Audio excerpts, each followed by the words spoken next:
प्रणाम, हर हर Mahadev. Guys, power star Pawan Singh ने अपने एक इंटरव्यू के दौरान कहा था या फिर स्टेज शो के दौरान कहा था कि भैया इस कंट्रोवर्सी में अगर मेरा नाम आया तो पक्का मैं अपनी ऑडियंस के सामने ये सब सच्चाई बता दूंगा और सब कुछ बता दूंगा कि ये जो है वो किसकी वजह से हो रहा है, क्या हो रहा है। और भोजपुरी इंडस्ट्री में जो ये चल रहा है पवन सिंह ज्योति सिंह वाला मामला, इसकी पूरी सच्चाई पवन सिंह जो है अपने अंदाज में बताएंगे कि उनके साथ जाती हुई है, क्या हुआ है।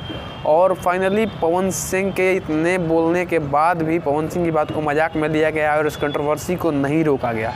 लेकिन इसके बाद पावर स्टार भी अपने बात से चुके नहीं। उन्होंने जो है वो सोशल मीडिया पे या फिर अपने ऑडियंस के सामने सब कुछ रख दिया, बता दिया, मतलब रख का दिया। मतलब जो जितना सच्चाई है उसका अभी बहुत कम हिस्सा रखा है, 1/4 हिस्सा ही रखे हैं।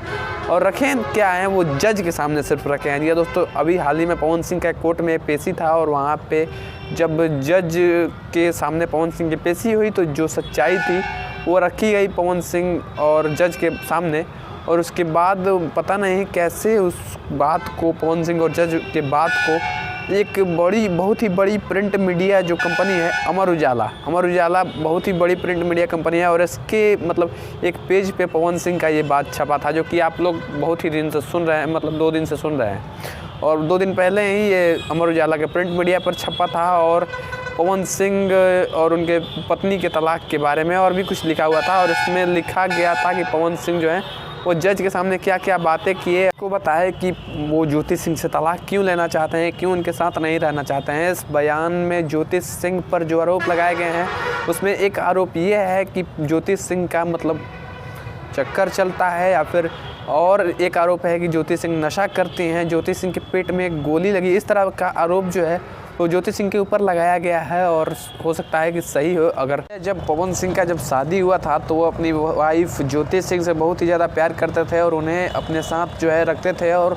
उन्हें लगभग 1 साल तक अपने साथ रखे थे। और वहाँ पे जो है मतलब बहुत ही ज़्यादा मतलब मानते थे, उन्हें हर जगह घुमाने ले जाते थे। लेकिन जैसे ही पवन सिंह को ये बात पता चली कि ज्योति सिंह का अफेयर चलता है और ज्योति सिंह नशा करती हैं, ये सब बातें जो है वो सामने आई, उस टाइम से पवन सिंह जो है वो ज्योति सिंह से अलग होने की मांग कर रहे हैं। 2020 से शायद ये केस चल रहा है कोर्ट में और तब से पवन सिंह और ज्योति सिंह को कोर्ट में बुलाया जाता है, उन्हें मतलब डेट पे डेट दिया जाता है। और काफ़ी सारे ऐसे भी महिलाएं हैं, लड़कियां हैं, या फिर जो महिला सुरक्षा मंच है और इस तरह के जो मंच हैं वो पवन सिंह को गलत बताते हैं, पवन सिंह को गलत ठहराते हैं। तो उनके लिए एक बड़ा सबक है कि पवन सिंह जो है वो गलत नहीं है, पवन सिंह के साथ गलत किया गया है, पवन सिंह के साथ ज्यादती की गई है और पवन सिंह को बेकार में दोषी ठहराया गया।